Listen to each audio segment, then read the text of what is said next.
Podcast. I'm your host, E-Rock. If you like this podcast, do me a favor real quick and go to whatever podcast app you listen to this on and give us a rating. It really helps get found in the searches and getting in suggested feeds. I want to give a shout out to the sponsors of this episode, Hefe's Airsoft Solutions, Skirmish, and TNT Airsoft. Make sure you guys go check out their content, products, and services. I'll have the links to all of those in the description. Thanks for being here. Let's get into the podcast.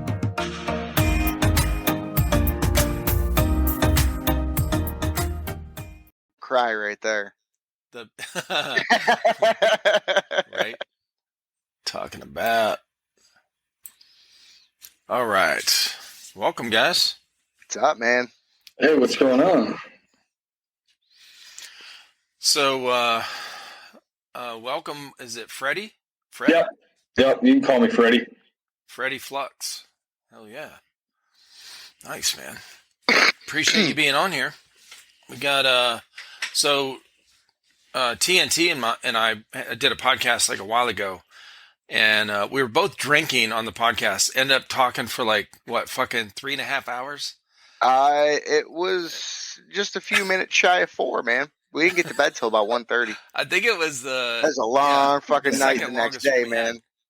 It was the second longest one I had done. So anyway, but yeah, man, he was telling me about you, to get on here. And the thing is, I actually met you, not like me and you shaking hands kind of meet, like formally, just in a big group at Iron Dagger. Yep, Iron Dagger. Yeah. So I met you there and heard about, your program and what you're doing and stuff for veterans. And then when TNT over here told me about you, I was like, hell yeah, let's set it up, dude. It was pretty cool. Yeah, no, it's great to have the support from guys like TNT that are like, hey, man, we see what you're doing.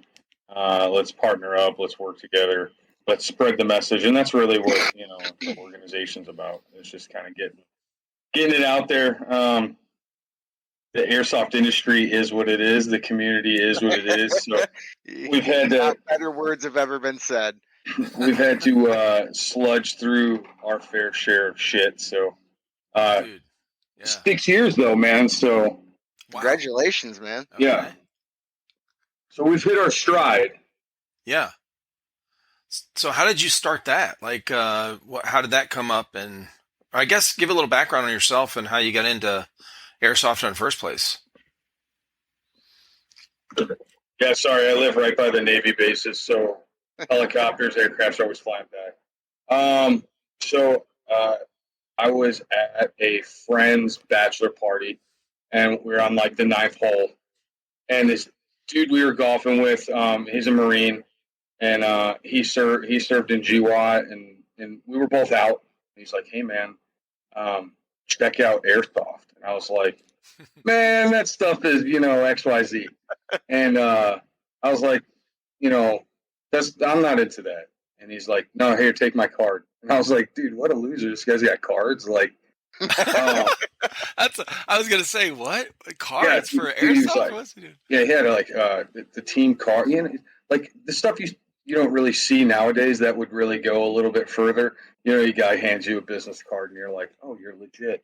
Yeah. I laughed at him, and I'm sure. So like fast forward a couple months, like not doing so good, kind of having a hard time in a hole, and I was in my sock drawer, and I pulled out his freaking business card. Yeah. And I emailed him, and he responded instantaneously, and he was like, I was like, wow, dude, is this guy like waiting? And they took me out, played Airsoft at Airsoft Arena up in Milwaukee, and I forgot everything I learned about CQB, small unit tactics, and got destroyed by a bunch of kids. I wasn't sure how I felt. They're like, hey, let's go to an event. I went to an event, and that was it. That was 2015. Okay. And then first event? Mere Tactical Red Dawn, 2015. Nice. And then we had a falling out with the team. The vet on vet crime is real. We hate on each other more than anybody else. Sure. So just had a fallout with that group of It guys. wasn't the Navy, was it? Oh, dude, he was a Marine. I was in the Navy. They're totally jealous. Oh, Better- God. Totally. Oh, yeah, we're Because of the jealous. letter. Okay. I'm a jarhead, so. Yeah, I know. That's why I'm saying this. So, It's funny. I was like, you know what? I think I'm done. And my wife's like, you're really going to quit your hobby? Like, this has been good for you. You enjoy yourself. Like, you can't quit. And I was like, well, it'd be great if there was an organization, you know, and then the same idea everybody has. It'd be great if there was an organization getting guys out. And so I started putting the idea together.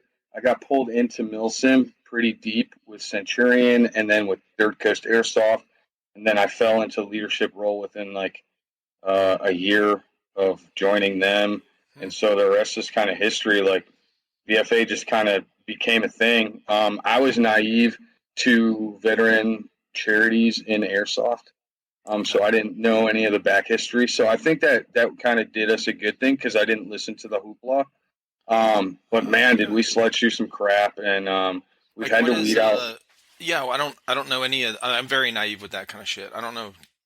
Oh well, I only bring it up because of the stir up in the veteran airsoft community going on with all of the community pages the last couple days. But no, it's the idea of.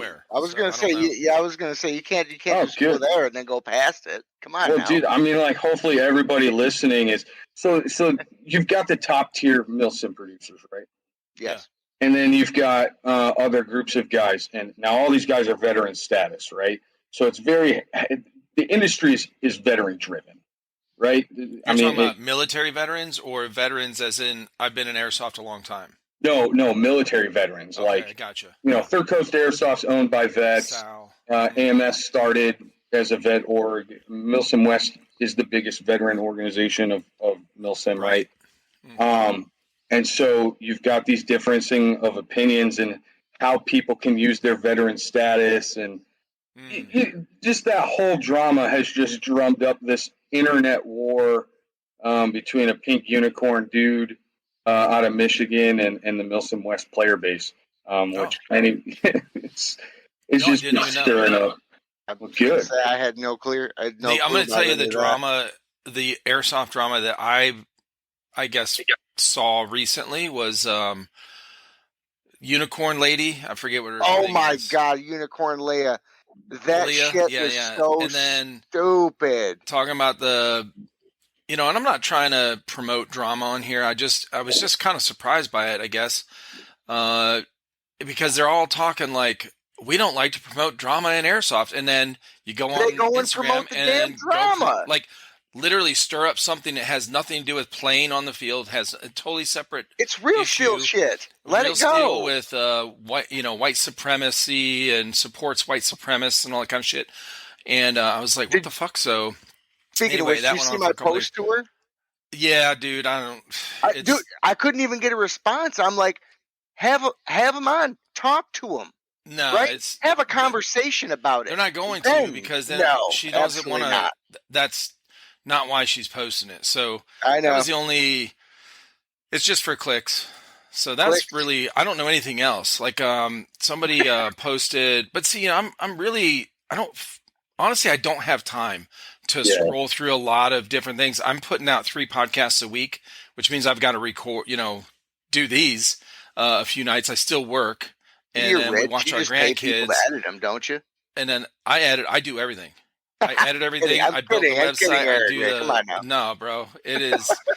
I don't have time for that fucking drama. In fact, I was talking to Brandon from Skirmish. I was like, bro, what is going on? We were just kind of waiting for everybody else to get in this one thing or whatever. And I was like, what is going on with this shit going on? Like, okay, now I see this Airsoft. My experience with Airsoft drama, or, what I've heard, is only the mainstream kind of like no full auto in the building kind of shit, right? Polar stars with 15-year-olds shooting each other and then getting in a fist fight. Like that was it.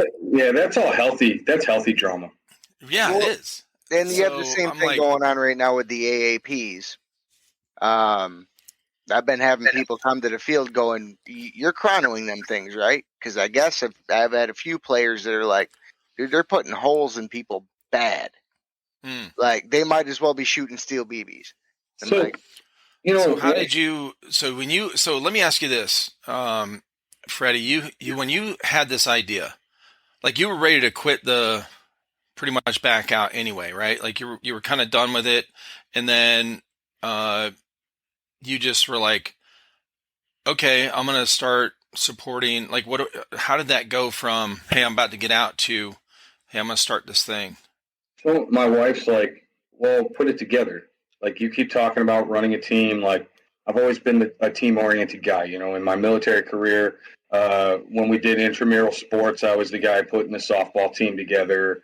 You know, I've just been that guy. So I started putting the idea together, and then somebody local was like, Javier Franco was like, hey man, I'm going to start a vet team, and I was like, you know what, even better. I just want to be a shooter. I just wanted to train. I wanted to play airsoft. I just wanted to get the adrenaline, right? Because Right. I was there for the reps. Gotcha. Whether it's real or not, it's still fun, right? And It's still fun. that's the aspect of it that I enjoyed. that is. So he took me to my first milsim, and I went. It was Centurion, and it's not milsim. It's like the special forces version of any milsim event. I had to like put a reality moment of like, holy crap, am I actually in an airsoft game, or like where am I at? Because I was in an austere environment created by these SF guys that was using airsoft as a means to deliver a kinetic environment. And What? so, uh, Centurion. yeah, Centurion combat simulations. I've heard Holy of shit. them. Okay. So I went to that, and then I was hooked after that. So I was Right. like, "Where's the next milsim?" And I was like, "Oh, Third Coast Airsoft next month." So Sal put out a post like, "Hey, we're looking for leadership," and I was like, "Hey, you know, I'll be a platoon leader. You know, I'll step up." And he's like, "Well, how about a company commander?" And so Javier took over as the main commander guy, and we were playing together. And I took over as a company commander, and then we just got into milsim. And then again, I hold a different standard when Hmm. it comes to like how I viewed myself in service versus how I conduct myself um, when it comes to veterans for airsoft and holding a higher moral code. Uh, there were certain things I wasn't willing to tolerate, and so we split. And then at that point, it was like, we're going full tilt with VFA. I'm already Hmm. going to play. I'm already commanding. I'm already doing this. Like, let's just bring the org along with. Let's build it up. Let's get guys connected to airsoft. Let's get the industry involved, and let's give something the community can get behind and support 100%. Right. So, yeah, and we're 100% volunteer based. Despite what popular belief, I guess I get free guns all the time, and I pay for my own I don't have to pay for travel, and I get free tickets because I'm Is that what? Oh, amazing. is that the online talk? Yeah, but Really? but the reality is like you could see the track history of the work, and there's always new guys Yeah. that we have coming out, and just it's a really wholesome thing. And I'm just happy to be a part of it. Yeah, I started it, but it's something bigger than just a dude who plays airsoft. Well, It's and the So big you. thing is So too, was if that you your? were, can I go or you want to go? Go ahead, dude. No, no, no. Well, I was just gonna say that was the big thing for me is, you know what I mean. Our partnership had nothing to do with sending people to my field, and you know it was really cool to see you post out like anybody and any local field, not even just mine. Your first post was, get a hold of the VFA, we'll pay for it, and that's, I mean, what more could you ask for out of an organization? Whether I don't even care. I don't even care if the organization helps you go to events and things like that. As long as you're helping people along the way, the hell does it matter? You know what I mean? Long as you ain't living off of it, of course. Like some other organizations we won't mention here to start a political thing, but you know what I mean. That's great, and that's something I can get behind. I don't know about everybody else, but at least I can get behind that. You know what I mean? Local fields, events, whatever. Hell yeah, why not? So what was the first? What was the first event that What do you? How do you call it? Sponsored somebody or like? I don't know the terminology, what you say, like, how did it come, like, how did people sign up for it, I guess, and how did it work out the first time? So we started like website, and we've got an enlist tab. So you sign up, and it triggers a form response, and then we hit you up directly. And it's me running majority of the emails and the social medias and everything. And my buddy Doug was hosting an event at Rawhide, and he's like, "This is the perfect event. We're going to have food on site, lodging on site. Let's beta test it." And I was like, "Well, I don't think we're going to beta test it, dude. I think we're just going to run with it." And I got a brother, a set of brothers that came out who served at different times during the war in different branches. One's Marine Corps in the push through Baghdad. The other guy was Fallujah Air Force. So totally different wars. They didn't have a lot of communication as far as what they had experienced. And then there was a female Marine that we brought in. So there were four of us playing. And then we got to hang out and camp together. And we saw exactly what I knew was going to happen, what happens everywhere in the airsoft industry, whether you're military or not. This is what happens. You get a group of people who are like-minded together, having fun, and energy builds off itself. And after that, we were like, okay, Centurion climbed on board to support us. Third Coast Airsoft was like, what do you need?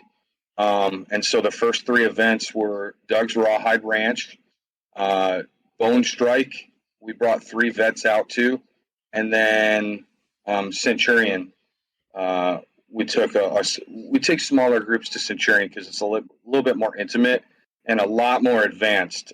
So depending on your experience level, some people aren't the best fit for the bill as far as guys we want to take out. So we definitely try to slot them in the right position after in intake questioning phone call type of a thing. So Right. yeah. It looked like you guys had a good turnout for what was it, Stonebreaker? You guys went to Stonebreaker, right? I had a few of my guys up there. It looked like you guys had a really good turnout for that. Let's see, there's so many. So we just wrapped our spring. I just did 9 events from January till now. I know you guys have been busy, man. Yeah. So I lost my mom in September, right?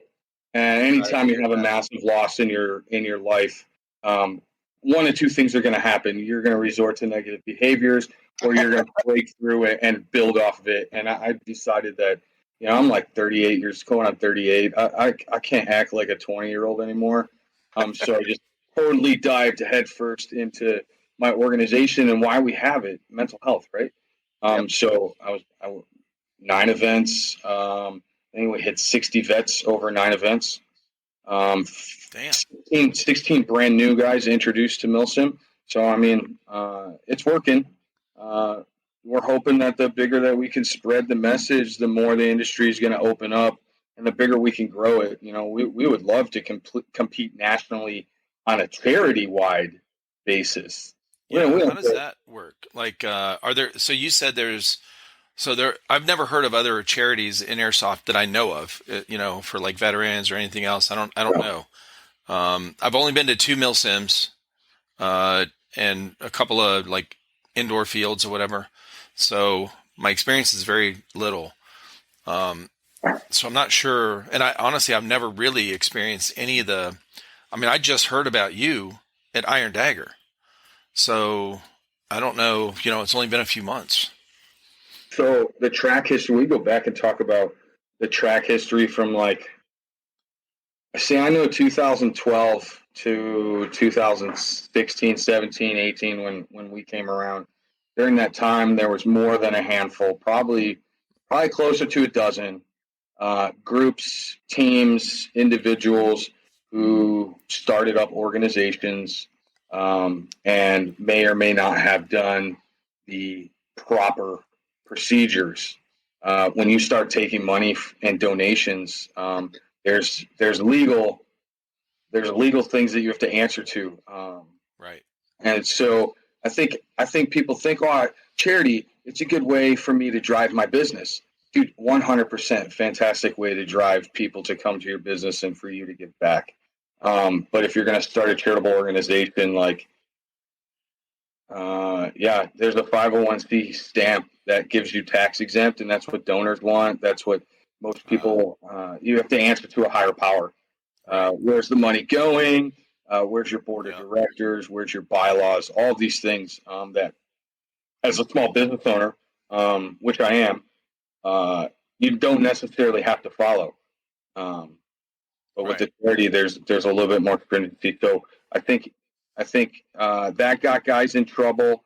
I think the idea that vets using vets' names to make money is the driving force of why charities get shut down by the social media internet wizards. So what does that mean? Like vets using vets' names for what? Like to drive their business? Well, I mean, so some of the things that I've heard, just personally, like, oh, well, you're not a combat vet. Well, I served 2003 to 2010. There was a war going on during that time. I played a support position. I know what I did in the military, and I'm not afraid to show my DD-214. But we'd go ahead and just stop everything right at the moment that my DD-214 said I'm no longer in service. Yeah. I'm an adult here trying to drive an organization. So there's a lot of finger pointing, hating on, you didn't do this and you did that. And it's like, well, why are we allowing the masses the idea that the military community is huge? Because it's not. No. If I got 10 fingers, only that one did anything in war. And it's probably less than that. You know what I'm saying? It's less than that, for sure. And we're getting so far away from a kinetic war. Like, when was the last time Marines were in contact? Like, 2012, 2015, that time frame. Well, it was funny that you bring that up, because when I first started doing these podcasts, kind of like officially, when I made it, because it kind of, our channel has morphed a few times since I started, but mainly from unboxing reviews to podcast. Yeah, and the podcast was just I didn't even plan on it being a podcast, honestly, when I first started these. And so when I first started thinking about that, like, okay, I'm going to make it and call it a podcast, like, over a year and a half ago. Well, when I would reach out to people, sometimes I would get people to respond to, like, and I wouldn't find out right then. It would be later on or whatever, through talking with other people, whatever. But it would be like somebody didn't want to come on here as a guest because I had never played Airsoft personally, like since I started the YouTube channel, whatever. So the way I got into this, I was paralyzed. I was totally healthy my whole life after the military, in shape, worked out all the time, was a spaz, right? Drank like I was still in the military.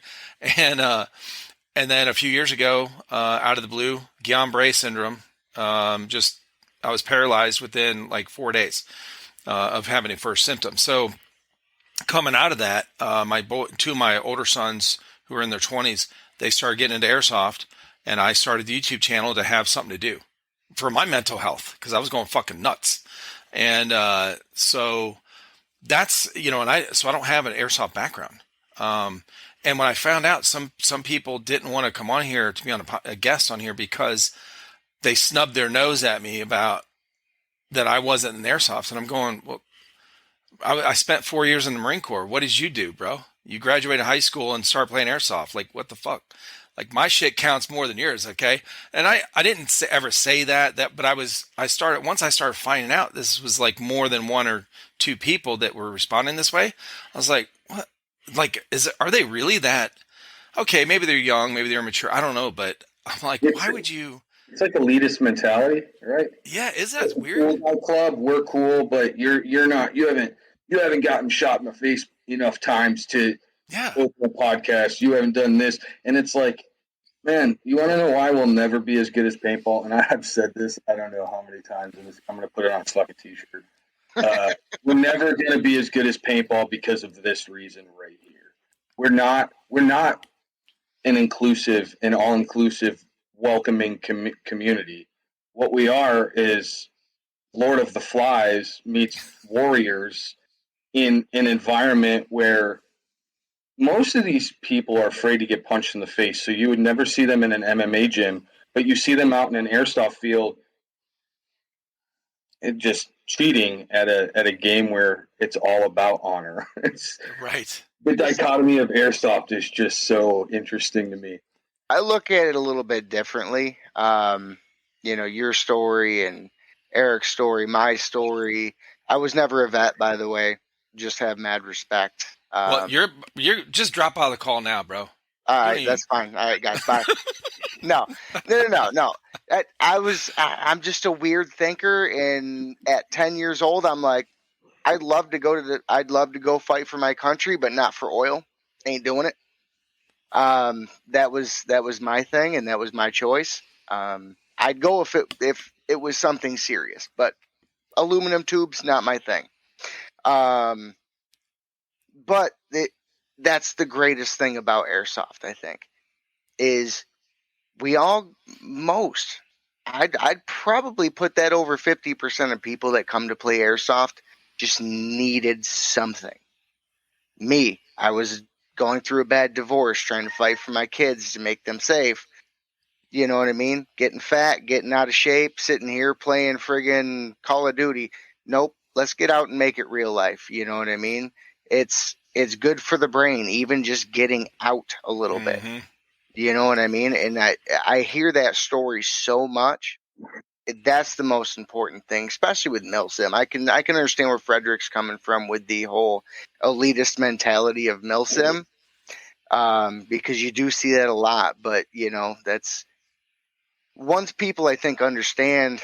Some people need to understand that this is something that keeps people sane. It keeps them from sitting home drinking themselves to death, or just with no purpose.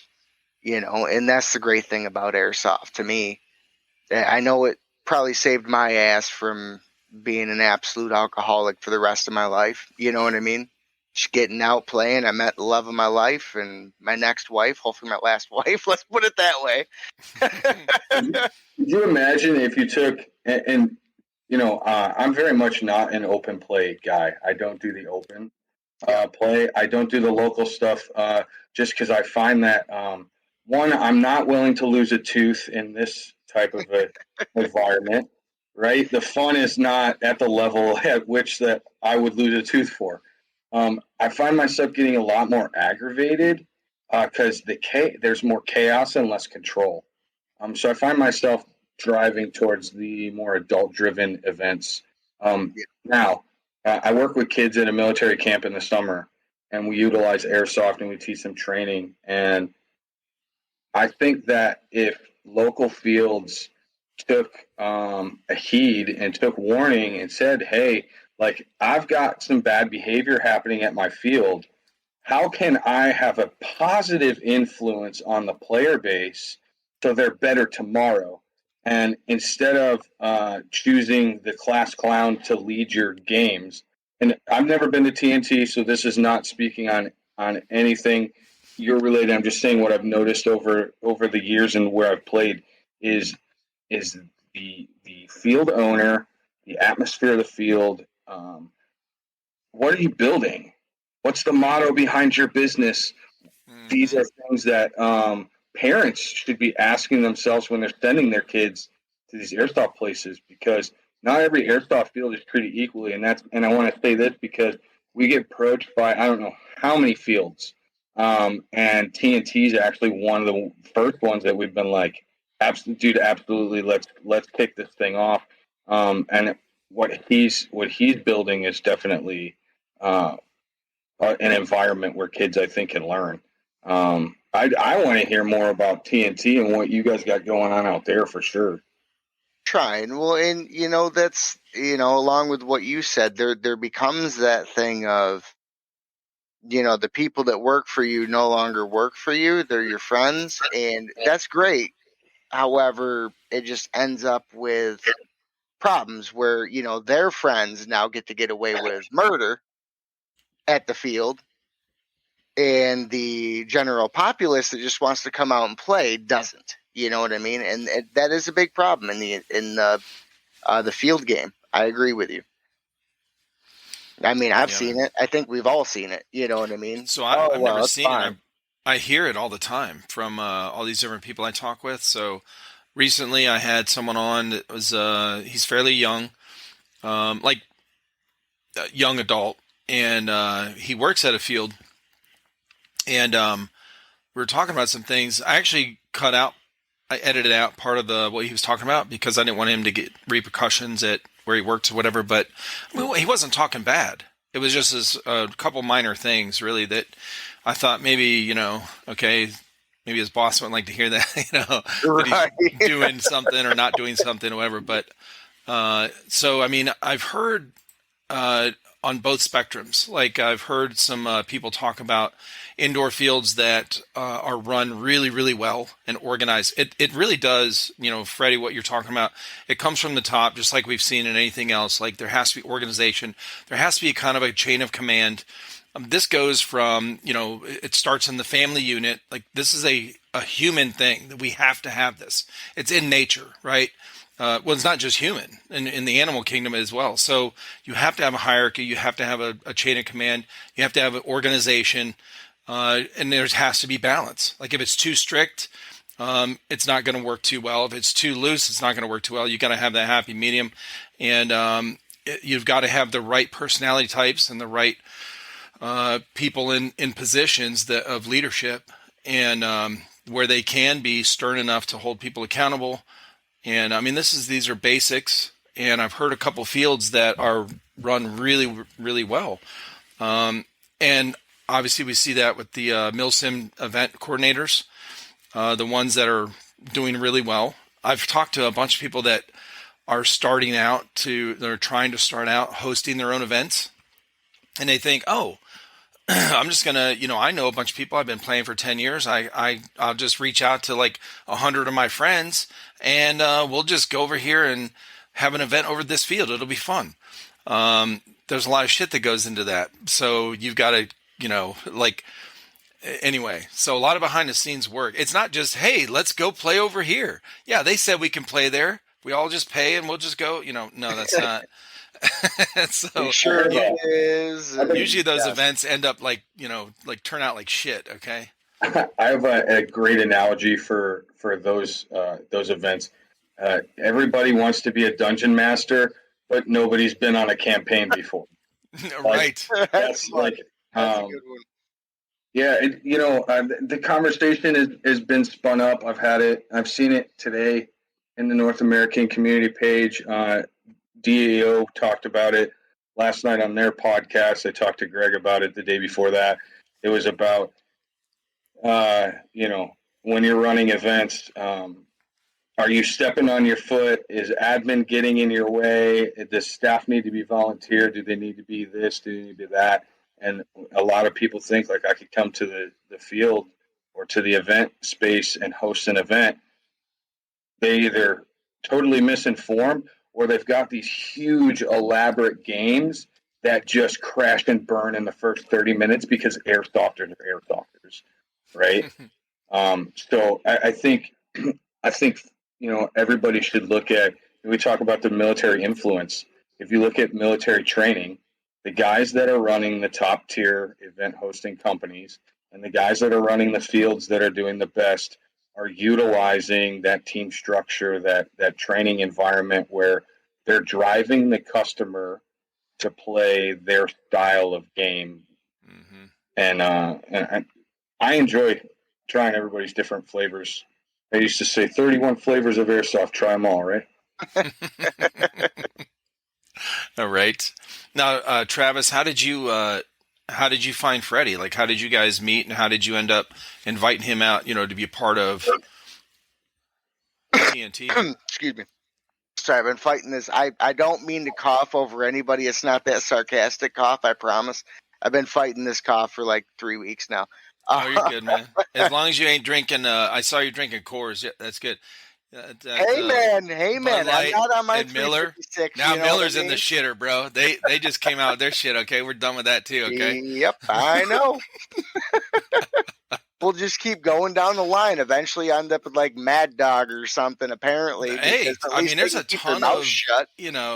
no shit, dude. Like, look, shut up and make beer. How That's about it. that? That's it. Jesus, Please how do. hard is it? It's not that hard. I wouldn't think. I mean, I don't know. I don't make a whole lot of money, but I would think it wouldn't be that hard to piss everybody off, you know? Dude, you can make a lot of money if you start having drag shows at your airsoft field, man. That's Oh, the way to don't you drive dare sales. say that one. Yeah. Oh boy. How to kill your business 101. Information from Frederick. Yeah, Hey, right. hey, I'm listening to this Dylan person. They know what's up. Yeah, just straight money. Oh yeah. No, it's I've actually seen them over the course of the last 3-4 years in the various groups on Facebook and things like that I've been a part of while I've been playing. Here and there, it's again up until recently. I wouldn't say like I love airsoft, but Iraq. We talked about it before. Me being able to play all the time was never a thing. Especially when you're sole custody of a 2 and a 3-year-old, getting out there every weekend just ain't a thing. Right. So, I mean, I've seen them. They had one come up, and I was in the position, and not a great position, but I gave them some money or whatever because I really like what they do and everything that they've shown. And there's really no, Frederick says there's a bunch of controversy from other groups and things doing the wrong things or just not doing the right things or just not knowing. Um, they had something that I can get behind. Like I said, just you know what I mean. Offering to help veterans maybe find their new hobby. If it ain't their hobby, then they're not out anything. Just to come out and play, everybody that supports the VFA, their money pays for them to try it out. And I know for me, again, just that airsoft was my release. It was to get out of my head, have fun. I met people. I had friends that otherwise I probably never would have met, And I think that's the most important thing, really. Again, Frederick, literally we signed this partnership deal. He puts out a post, says, anybody that is doing anything in North Carolina that's a veteran or wants to go out and do something, whether it's at TNT or another field, you get a hold of us and, we'll pay for it. So something like that, the least I can do is give back, especially during the month of May. I did talk to him. We're going to extend it out to April because I am going to close for Memorial Day. My annual family getaway that they get to spend a week. I get to spend like 3 days before I have to go back to work. Yeah. So, but no, I've seen them over the years, and nothing has changed. There hasn't been anybody going, oh, he hasn't been buying. Let's put it this way, he hasn't been buying mansions with the money he gets. You know what I mean? That's something I can get behind. They've been consistently using the providing money for the right a thing. really good service for veterans, and this is a common theme I've heard by a lot of people I've had on here are veterans, military veterans, and I don't know if I think every single one has mentioned that airsoft has helped their mental health. Like they were in a bad place. Maybe it wasn't like the worst place. Some of them were in a pretty bad place. And some of them were like, I'm just kind of like feeling shitty. I miss this camaraderie. I need an outlet. They didn't know what they were. Yeah, they need an outlet. You get out. It's extremely hard to adjust to civilian life. And I'm not saying it's like, we're stressing out every day. I'm just saying to slow down that much, and then to see to have the frustration at our normal jobs because you see that it doesn't work. Like in that, Structured chain of environment. command. Like, it doesn't work that way. You've got snitches, you got fucking, and you can't just go beat their ass like we could in the military. Okay. And, it's very frustrating. So it's not just, you don't have to just have PTSD to be stressed when you come out of the military and try to adjust to civilian life. And honestly, I mean, I've been out for 30 years. I went 4 years in the Marine Corps, 89 to 93. And I don't, I forgot half the shit, okay, from there. Now, I could still put a round at 500 meters through the black with an M16 A2, but or most of them gone. But so I forgot that. but like I've been out for a long time. I still have that kind of mentality. This structure. I like that. I like when things fit into place. They should. People should be held accountable. I hold myself accountable. And I think that's a common thing for a lot of veterans. And I think, just getting out and when you see the fucking fuckery, I guess, at these jobs that don't follow these standards or don't have standards like that, that can be frustrating. So Airsoft, almost everyone I've talked with, Airsoft is a very, very good outlet for them initially. And then they go, holy shit, wow, I actually enjoy this. It's not just a release. I'm really enjoying this. And then, like what you were talking about, Freddie, kind of becoming a leadership role pretty early on because of how that goes. Honestly, it's there's not, when you see the differences, like where you're talking about the different levels of airsofters, you don't like the open place. My boys didn't either. They went to some indoor arenas and stuff. They gravitated towards the milsims because they didn't like the chaos of the open plays, and even on the smaller outdoor fields or whatever, and especially indoor stuff where they're attracted more of the younger, 13 to 14-year-olds when they didn't have a good leadership at the field. So they went to milsims. They like the structure. They like everyone's held accountable. That doesn't mean you're not going to have cheaters, but it's way less than, it's a bigger commitment to get to a 3-day milsim. You've got to have the ticket. You've got to have travel. You've got to take time off work. You've got to have the uniform requirements, all these, the boots, all the gear and shit. It's it's a big commitment compared to, let's just throw on some, shorts and tennis shoes and go to the local field and play for a couple hours or whatever. So you get a lot more committed kind of person out there at the milsims. And I think that's what a lot of these veterans like, man. They like this camaraderie. Hey, we're all on kind of the same page, right? We like this structure and that kind of thing. But this episode is sponsored by Skirmish, the future of airsoft gameplay management. Are you ready to take airsoft to the next level? Skirmish's innovative gameplay solution keeps players and spectators engaged with real-time updates. Capture objectives, detonate targets, medic, and more at skirmish-enabled fields. Skirmish tracks every action so you don't have to. Review past games, action by action, and follow your progress in national rankings. Phones are not required. If you want to find out more, head to skirmish.net and check out episode 157 of this podcast where I talk with the owner of Skirmish about how it started and how it works. Stay connected, my friends. This episode is also sponsored by JefesAirsoftSolutions.com.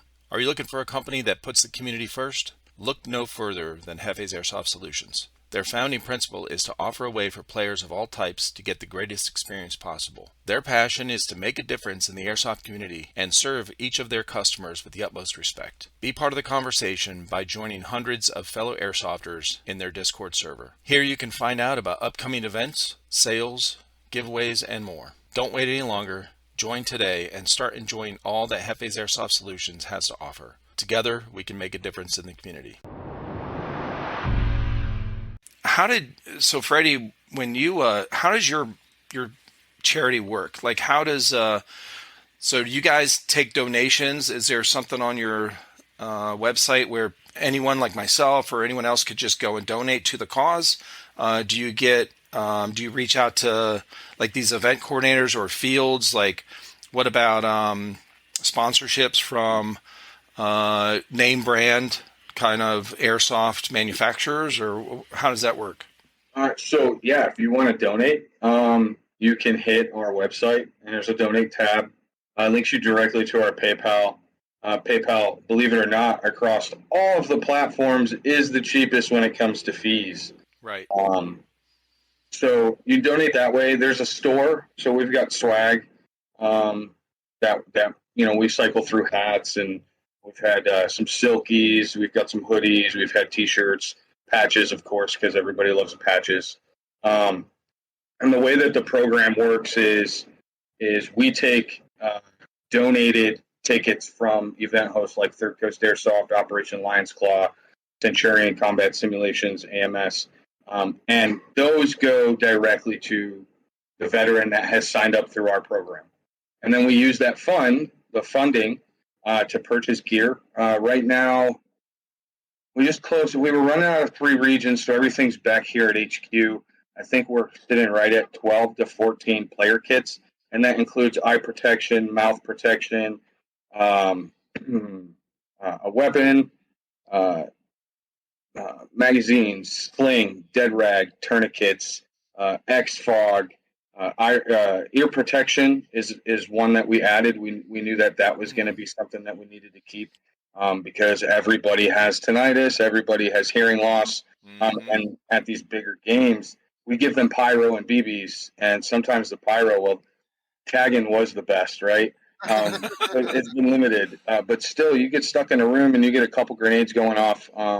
We've seen it in the past where that can trigger vets to have a negative response inside the environment, and then For sure. So they get issued the player kit. They have to purchase their uniform. We're working on that now.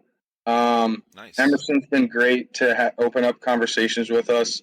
I would love for 511 or somebody, Condor or LA Police Gear, just somebody like that, to see the value that they could provide, uniform pants and a combat shirt, and but we ask the vet to invest that. If you can't go into your closet or go to an Army surplus store, that's step one.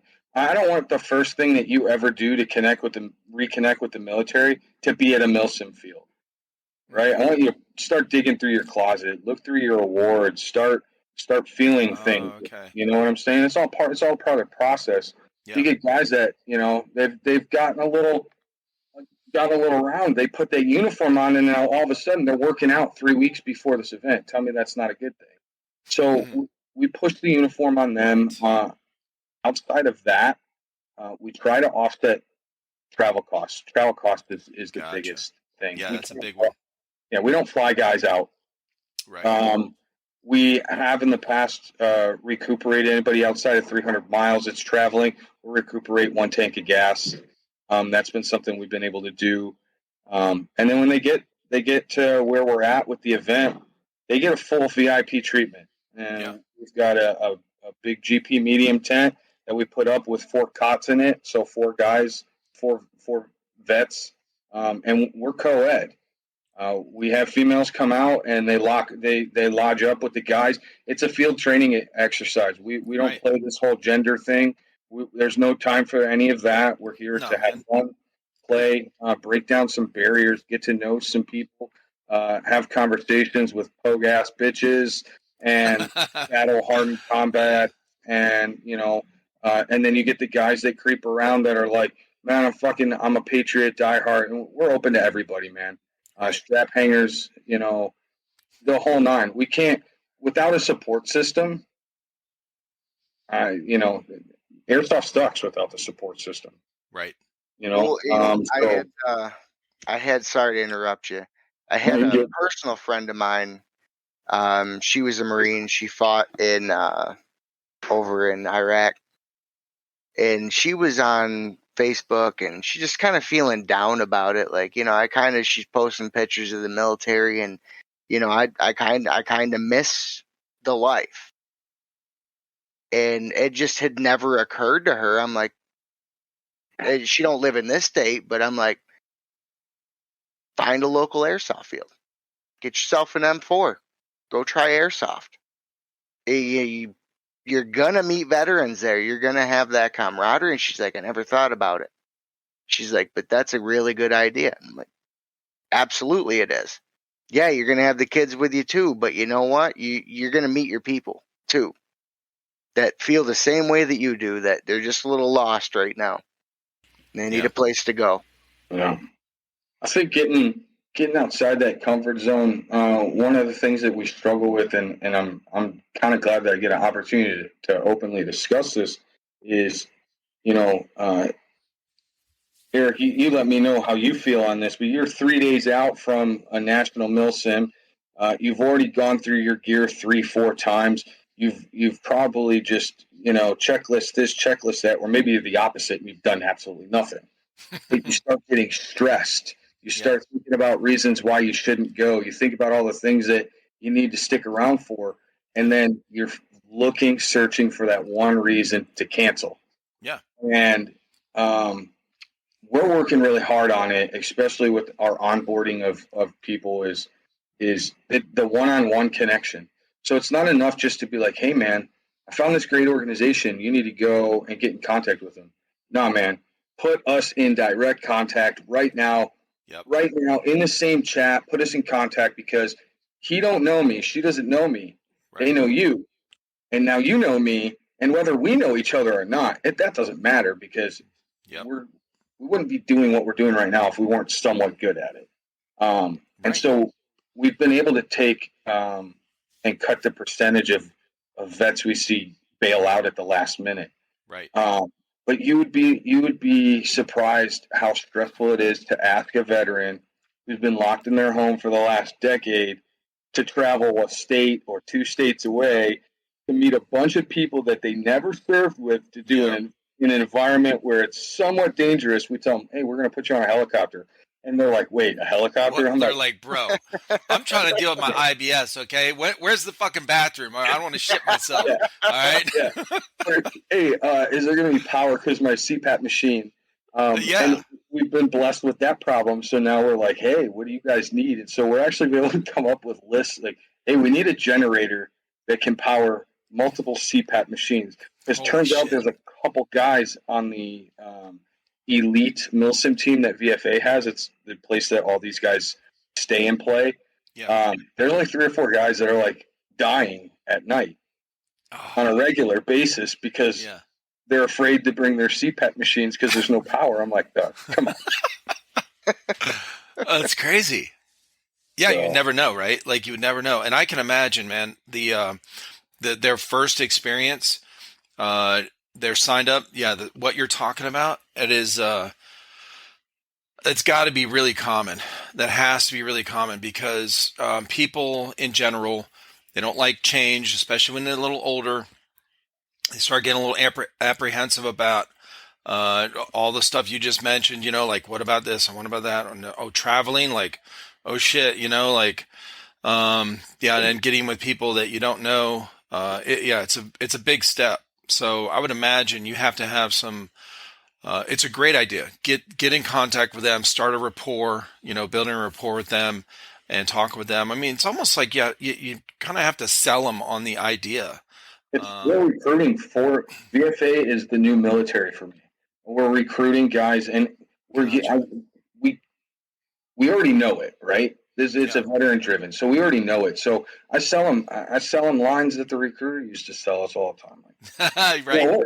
What kind of airsoft player do you want to be? Yeah. We'll put you on a fucking LCAC, bro. Okay. You want to run a 30 cal? You want to run a sniper rifle? You want to run around with dual pistols? Let me ask you something. Do you guys, you mentioned earlier about a podcast, something like last night or whatever. Now, who is that, and what is that your podcast? No, Dead End Outfitters. Greg Reese, he's a vet guy. He's an Army dude. He's down in Cape Coral. He's one of the best things that Florida airsoft community has going, and his shop runs a podcast called The End of Airsoft. And they do theirs Wednesday nights. Awesome. Okay. Well, I didn't know if, and I'm not trying to step on anyone's toes if you already have this set up, but what you're talking about, I can really relate to, especially after I started getting better when I was able to walk around again, but I couldn't walk great. Okay. I couldn't walk very long, like very far distances. And I'm talking like to the end of my driveway. Okay. When I first started, and going to my first meal sim. Now these were my sons and their best friend it's like a son to me. So I'm, obviously, very, know them very well. And I went through a couple years of footage. I was running the YouTube channel, so I was editing all these things. So I was very familiar with it. I was still really nervous the first time I went to a milsim because of the travel, because I was like, I can't walk that far. I don't know if my legs are going to give out. I don't like asking for help, typical, guy thing or whatever, or just a person thing. And so I had a lot of questions, but I wonder if, and this is just an idea I just thought of as you're talking about this, and I'm open to it. I'm very available for setting up these podcasts. If you think it would help, if you want to invite some of these guys on before the event that they're going to, like somebody that signed up, and we have like a group like this, like a group podcast, where the couple guys that are brand new, that's going to be their first event, maybe maybe 2 weeks before they go. If we jump on here for like 30 minutes, 40, whatever, and just bullshit, like, if that would help, it would be a really good idea. Yeah, like just no, that's like such a so I'm trying to be all professional, like, and not jump out of my pants, because I'm like, dude, that's such a great idea, because just from a market research standpoint, like, we want to be better at our jobs, we want to be better at servicing these vets. So like you're saying, first of all, thank you for offering your platform for this. Man. Yeah, to pull these guys in and have a roundtable discussion about what they're going to go through maybe that's the next key to evolving VFA and our onboarding process. This is way different than texting each other, right? You can build rapport texting. You can be part of a Facebook group and you're in the chat. We're on our Instagram pages all the time. I've reached out to. That's how I found a lot of people to be on here. And then I can't tell you how many people were really, really nervous. Like I do the same thing as you do.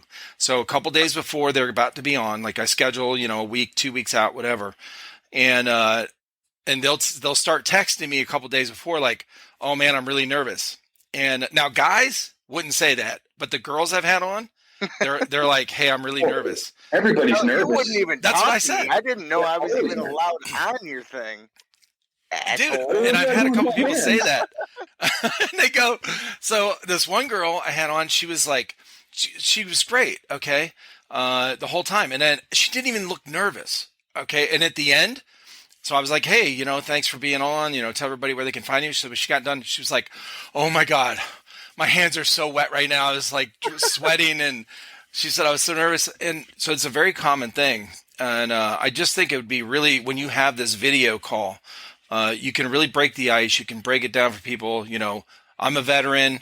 I don't have any restrictions on this podcast. I don't give a fuck about language, about topic. If it doesn't if I can't upload it to YouTube, I don't care what their thing is, whatever. I have it on Rumble. I have it on now. Listen, by the way, just today, Twitter just opened up video on their thing. So I uploaded my first podcast there this afternoon. So you can upload 2 hours of video on there, or like 8 gigs, I think it is. So I'm going to be putting all of my podcasts on there as well. So I can have other platforms to put them on. So I don't care what kind of topic. There's no restrictions. Anyone can talk about whatever. I don't want to sit here and bash somebody like we talked about earlier about the drama stuff. Yeah. We're going to sit here and gripe about somebody. That's fucking pointless. And it's all over the internet, wherever you want to go to find it. And I don't want to. The comment section, it's there. It's boring to me. It's fucking boring. Like after you tell me the headline, okay, whatever. And then I like meeting people. I like hearing their story.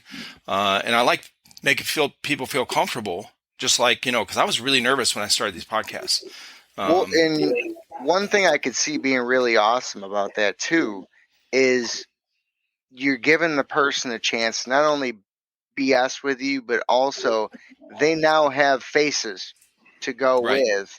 Makes you feel better. These are people that, okay, this is who I'm meeting. I've seen Mhm. these people. That is an awesome idea, actually. I kind of dig that. Good. Yeah. I mean, this is something, you and I can talk about it, Freddie. Like, it doesn't have to start right away, whenever. No, we've got a fall schedule that's pretty heavy. Yeah.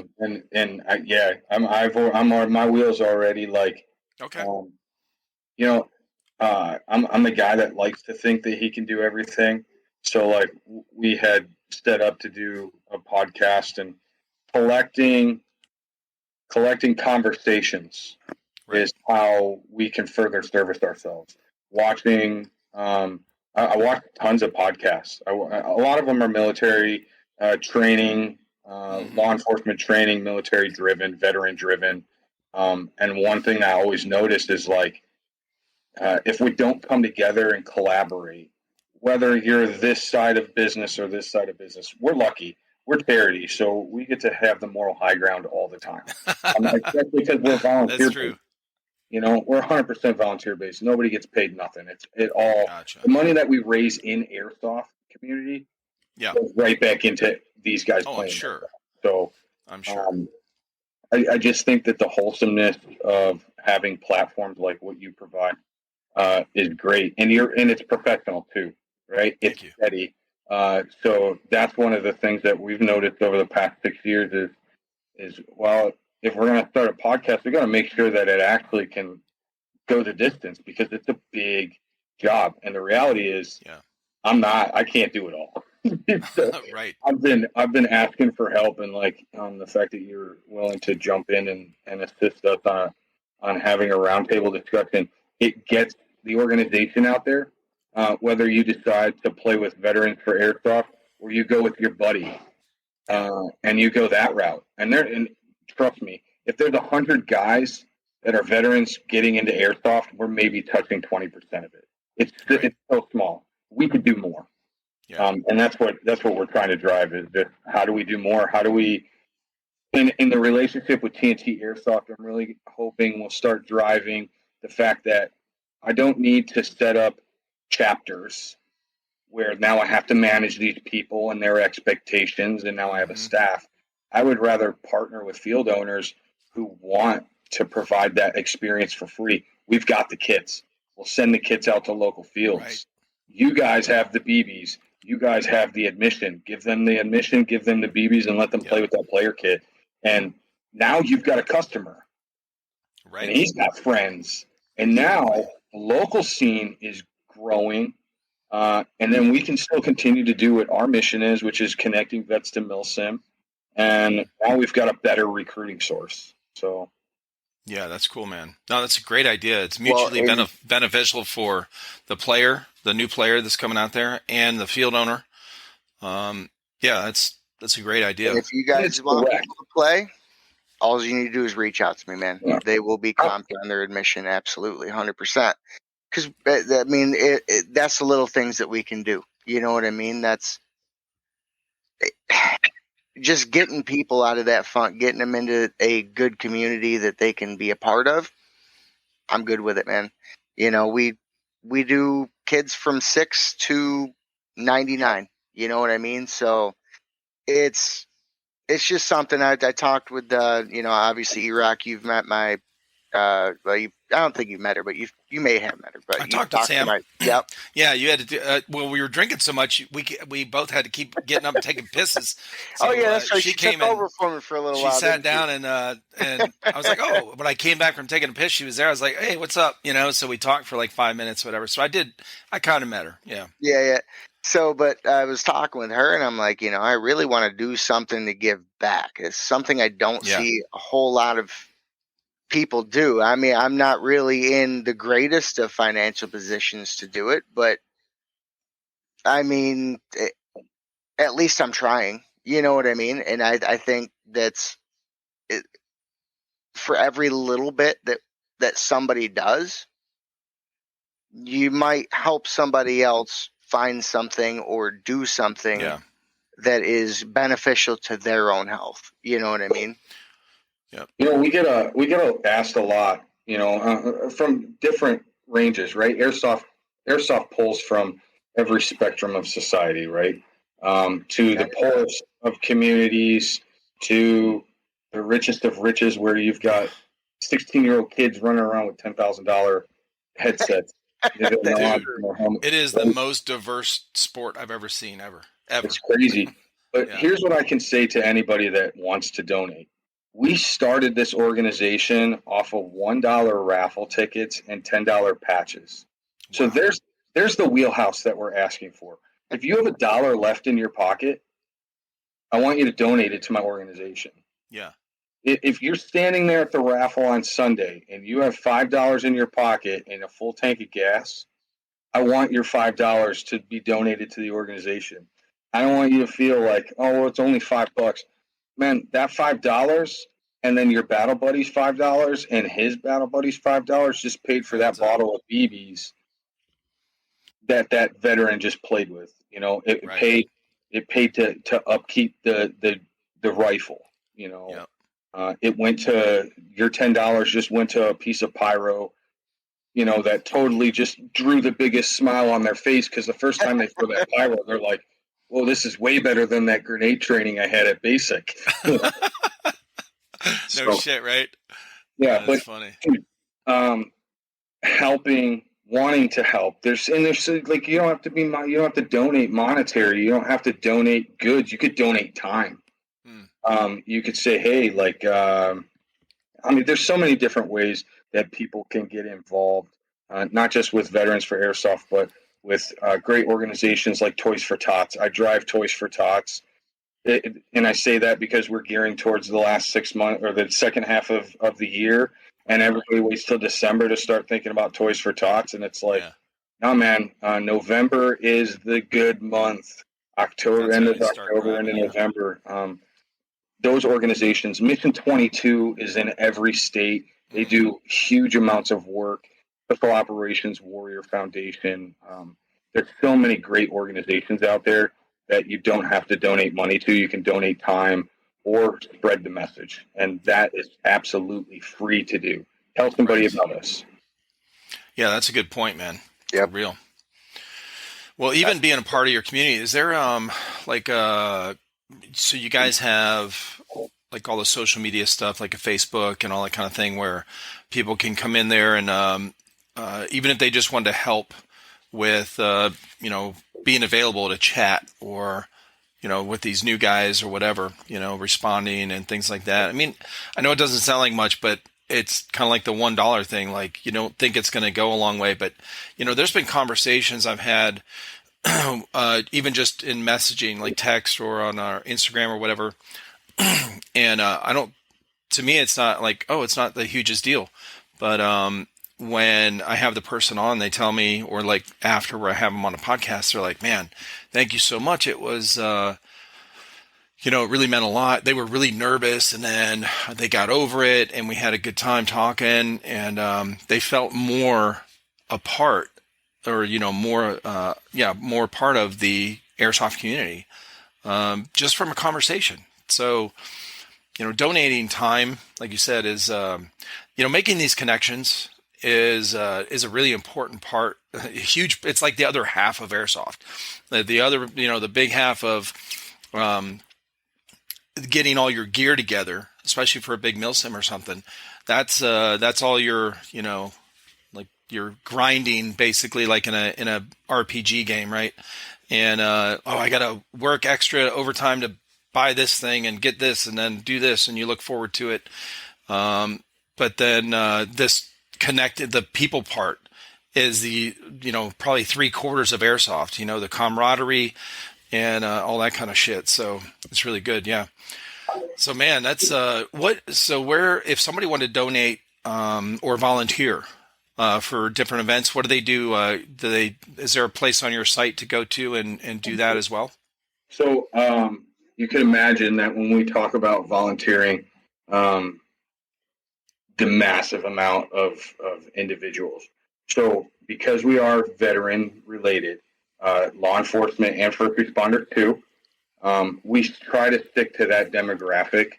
Our main staff is 50-50, meaning if I took my 8 staff members that run VFA, the behind the scenes, the event aspect of it, and what we do, it's 50-50. So that means 50 of us, 50% of us are military. The other half is civilian. But we definitely want a more military feel because when vets are around each other, the walls and barriers that we have get broken down, and we're find ourselves in an environment where we can have conversations that you normally wouldn't have at a bar. Because the guy standing next to you is going to think you're fucking psycho and call the cops on you, you know. Right. You know, Waffle House on Sunday is a terrorist dream, right? Everybody's a bunch of terrorists from Airsoft on Waffle House on Sunday because they're talking about it. Right. So when it comes to volunteering, we're starting to open up volunteer forces for our events. So like our charity events that we have. The last one, we just had our 5th annual. We had 12 volunteers. And again, that was like 75% veterans. We put them up. We fed them meals. And then they assist us, you know, parking duty, making sure chrono goes smooth, and everything related to where we step off. And then they become players again. Okay. When it comes to volunteering as far as events go, we say buy your event ticket because the only free tickets that are being given out are to the new players that are coming through the program. So we're definitely not an organization where we just have all of these tickets and we can just give free tickets. Like everybody's expected to pay their way. This Well, is that's a not a good business plan anyway for you or for the field owners or the event coordinators. You can't sustain it. It's not sustainable at all. No. So even the guys on the Ironhawks team, everybody's paying players. It's a hobby. We can't grow it if we're not willing to spend money on it. We also want to send the message that if you're a veteran who's struggling with employment or homelessness or all of these issues that are real, when Airsoft doesn't matter, you need to focus on those. We're definitely looking for the guy who's sitting on the couch, who has some disposable income, who has some free time on his hands, who is looking to get into a hobby. And that hobby that he's looking to get into is going to be a $600 to X amount of dollar to go as high as you want, brother. But I tell him, you know, if you don't have $600 to $800 to invest, you can come out and play with us. We'll give you gear, and we'll try to work these sweet, you know, discount codes that these amazing companies are offering. But at the end of the day, nothing in this life is free. But that time, we go back to that time, and volunteers can definitely help out. If you're a military guy and you're like, I want to go to this event, but my team doesn't want to go, come out, get your ticket, and we'll pay for your food. We'll pull you into camp. You'll have a spot with us. And then we just grow it from that way. Our volunteer duties are really just about taking care of each other inside of camp. That new guy shouldn't be worried about when his next meal is. He should be worried about, how do I operate this X-Fog and how do I attach it to this helmet? I've never worn a helmet. And then now the guy who's wore a helmet his entire military career is teaching this guy who's Air Force, who worked on the tarmac, how to fit a helmet. And dude, it's exactly what we want, what we need. Oh, that's cool. Yeah, very good. Yeah. Let's see what else. The last thing is we do have a Discord. We kicked it off. It was running strong for 6 months, and then just things kind of fizzled. So it's a little slow there, but we've worked the kinks out of beta testing it, and we've got that set up. VFA Milsim is our online Facebook community group that is strictly for veterans only. We've been able to keep it that way. We've gone back and forth on whether or not we wanted to open it to everybody. There isn't another place. Black Sheep Milsim kind of shit the bed in the 2012 range time frame. They had a Milsim only or a veteran Milsim only group that did really well, and so we've kept that. It's a place where you can post inappropriate comments, jokes. Obviously, Facebook community standards still apply, so you could jump into the Discord and join us that way. Other than that, like, just connect with us at events. That there's a lot of this, especially with people in the airsoft community. There's a lot of people sitting in their mom's basements that are like, "Oh my God, I could do that. That looks like a lot of fun." And then when they realize, hey man, there's a little bit of work involved here. You're like, Yeah. all right, dude, I'll never see you again. You're like, wait, I have to work. It's like, yeah, man, there's a lot of work that goes into coordinating, a camp for these guys. Like, Right. you're up at 5:30. I need you to get up at 5:30 and help me with breakfast. Wait, what? Uh-huh. Oh my God! Don't play the bugle. Yeah, it's funny when my sons went to their first milsim, they started telling me about it, and I was really ignorant to anything in airsoft, like I said, and it was they're like, "Oh, we're going to this milsim." I'm like, "What's a milsim?" Never even heard of the word, and they're like, "Military simulation." I was like, "Oh shit, y'all are going?" Because my two boys, they were offensive linemen in football all throughout high school, right? 6 foot, one of them 6 foot, 161. And at the time when they first got out of high school, they were rocking like 290, right? 280, 290, but they were working out. Okay. All the time. Then they get out of high school, nothing. Okay. But they're still eating like they're still working out. So they went up to like 340. Okay. Fat as shit. And I go, "You're going to a military simulation? What? Do you have boots?" Now they had work boots that I, always had them have when they were growing up. And, but I was like, "Are you going to what do you have to get? Like all this new gear and stuff?" And they're like, "Yeah." So I was, when you were talking earlier, I'm not a procrastinator when it comes to setting that kind of stuff up, like getting all your gear ready. So I was like, "You guys better start getting ready." Like, well, no, we can just, I'm like, no. Like, bro, you're going to need, because they were still, they're working full time and they worked night shift at the time. So, like 12, 13-hour shifts. So I was like, no, you need to get all your gear, put it on, get everything set up on it, adjust your straps, because that's going to be a fucking pain in the ass if you get out there and you squat down. Like, don't just stand up in the mirror and go, "Yeah, it fits good." No, it doesn't. Fucking lay down and crawl for 5 feet. See what happens. Jump up and down. Yeah, jump up and down. Okay. So anyway, when I first heard about this military simulation, I'm like, "You guys aren't going to be able to do this. Like, you're out of shape. Like, what? Like, are they really?" I thought it was going to be like boot camp, legit boot camp for like 3 days, until they told me like all this stuff. But yeah, it could be overwhelming. But anyway, yeah, all there's a bunch of shit to get together. It isn't, I mean, I think a lot of guys sit here and go like this, like, "Oh, I'm playing, oh yeah, this is fun. I could do that in real life." Yeah, go run for fucking 50 feet with all your gear on and a helmet in 80 degrees with humidity. See what you feel like then, okay? It's funny. The last Yeah. event I went to there, which was what was it, last month there? Oh my God, what a fun field, but oh my God, it was uphill both ways in a snowstorm. I swear to God, that was a running joke the whole day is, "Yeah, this must have been what our parents felt like walking to fucking school, huh?" Because you started out, you're fucking fresh after about an hour of getting killed and walking straight up a fucking hill like this.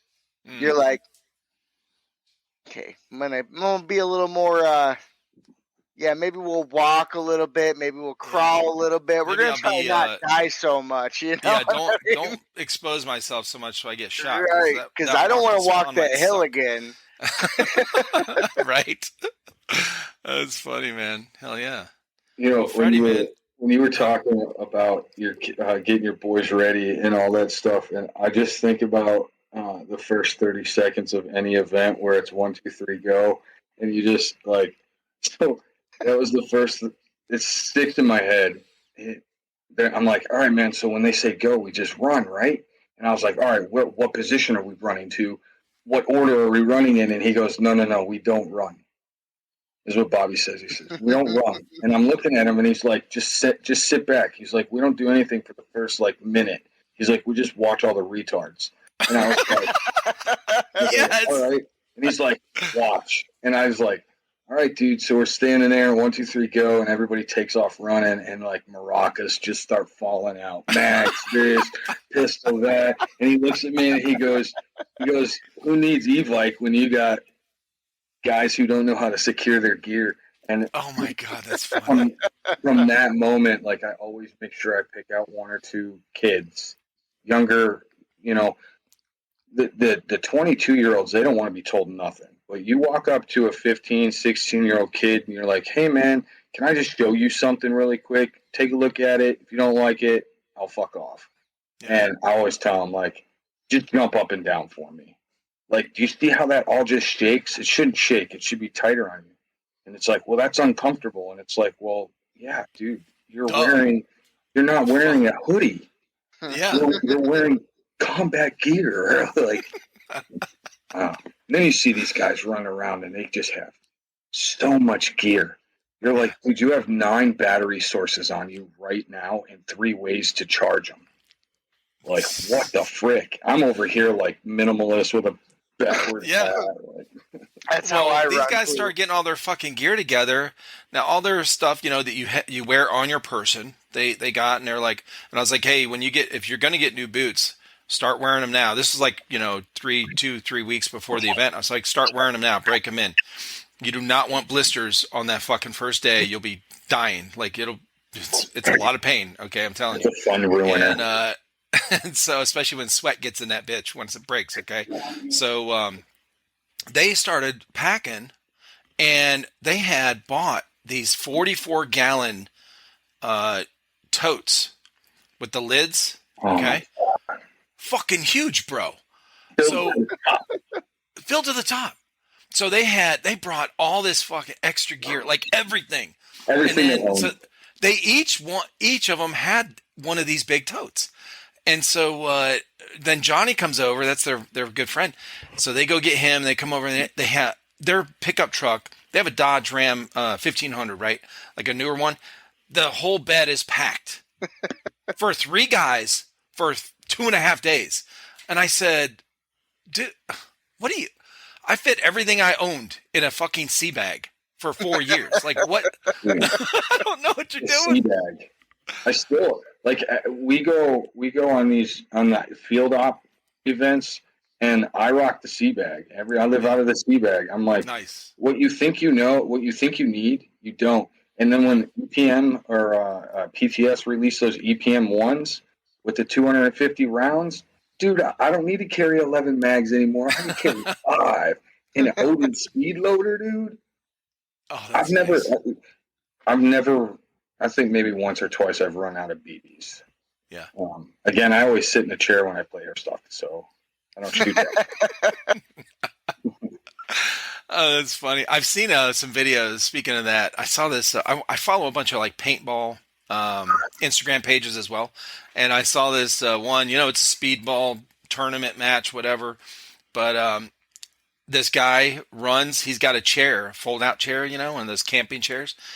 He runs with this paintball gun. He's got his, you know, as soon as they say go, he's running to the outside corner. He sets it down, and just in the perfect spot where he's right behind the thing. He's just in the back corner, right? I don't know what you call the position, but and he's just like this, just sitting down the whole time. I was like, that's fucking smart. Oh yeah. I heard this quote. I read this quote or read this story, whatever, in one of the business books I read years ago. It said, if you want to find, I can't remember who wrote it, or it was one famous somebody, Robert Kiyosaki or somebody. He said, if you want to find out the most efficient way to do something, he was talking about like manufacturing jobs, factory work, shit like that, you know, process. He's like, give this particular job to a lazy person. Find the laziest person in your plant and have them do it, and just sit back and watch. They will eventually get you the most streamlined way to do this fucking thing because they don't want to do any work.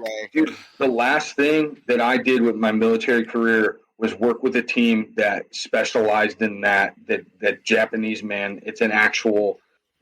They come to corporate America, and so the Navy brought it out to the Armory. Oh, okay. And they wanted to say, okay, here it was a torpedo rebuild shop here at NAS Jacksonville. And what they wanted to do is they wanted to take the 3 benches break them down into one bench and be able to streamline the procedure. And we did that. We traced everybody's step. And the laziest freaking skater dude, I would just go and get everything I needed right off the bat. And it's like, well, our SOPs say that we can't have certain hazmat on the bench. And he goes, well, it's not on the bench. It's back there in the locker inside the building. I'll just go around the corner and get what I need. So that process is really interesting. And it's so funny that you mentioned that, because like if I went back into corporate America or working, that's what I would probably specialize in, is streamlining, cutting out unneeded steps. Yes. Airsoft, that's part of what I did as well. Yeah. Airsoft, definitely. I've done that with my kit. Like I'm a very minimalist. I run the same gun, same battery. Most of the time, I don't even charge it because it's one of those 11.1 huge Titan massive mothers. Yeah. I am a little upset that you accused Skater Guy of being a lazy one, though. I'm feeling some sort of way about this. Listen, man, I'm kind of thinking he's the one here. I think he's the one. I think this is going to be a great partnership. Okay, Travis and Freddie. I think he's going to figure out all the way to streamline your shit. Okay, start working with him over the next 6 months, and he'll have your shit streamlined as hell. Jesus. You want to get it done so you can go drink beer. That's how, I mean, it happens. I'm on board with that. Hey, so it's 5 o'clock somewhere, right? Right. Well, listen, guys, man, I've had a great time talking with you. Freddie, it was really good to meet you. Appreciate what you're doing for veterans, obviously, as a vet myself. And, just bringing the community together. That's what I'm trying to do here as well. And obviously, Travis, you too. So, man, I appreciate you guys' time tonight. Tell everybody again, Freddie, give us a list where they can find all your stuff. So if you're one of the many that live on Facebook, obviously check out our Facebook page, like it, share it. Our website, veteransforairsoft.org. The website's it's great. It's got everything. It's got our mission. It's got donation. It's got our store. It's got our newest event that's coming up in October that's completely free to military in October up in Indiana. So check us out on the website. We have an Instagram. We have a YouTube channel. Bear with us on the YouTube channel. We're still collecting video footage. And if you've ever edited, you know that can be a nightmare if you don't have somebody dedicated to it. So, friend request me. If you're a vet that plays Airsoft and you're not in the VFA Milsim group, man, get in there. Hit me up. We'll link you directly. Awesome. All right, Travis. And, of course, your stuff is TNT Airsoft. I'll have all these links in the description. And like I said, when this comes out next week, it'll go on all the platforms. So all the audio stuff, Spotify, iHeartRadio, whatever, any podcast app you can think of, it's on there. For the audio versions, the video versions go on Spotify. Spotify has video now, or last year, I guess, and Twitter just started, so that'll be on there as well, and YouTube and Rumble. Okay, so still got to get you out, by the way. What's that? So I'm still going to get you out for Real Steel, man. For sure. We never ended up doing it the last time. The ex-wife ended up wanting to do visitation, which is rare. So gotcha. It was like all of a sudden everything was like, well, sorry guys, everybody scatter, can't do it. But no, we got fucking brand new shit, got brand new targets. We just got to get her done. Find a good fucking time to do it. Yeah, you're not that far. And maybe we can get Frederick to join us too, man. Everybody loves Real Steel. Come on now. Hell yeah. All right, guys. Well, I appreciate you, and y'all have a good night. You too, my man. Thank you for having us.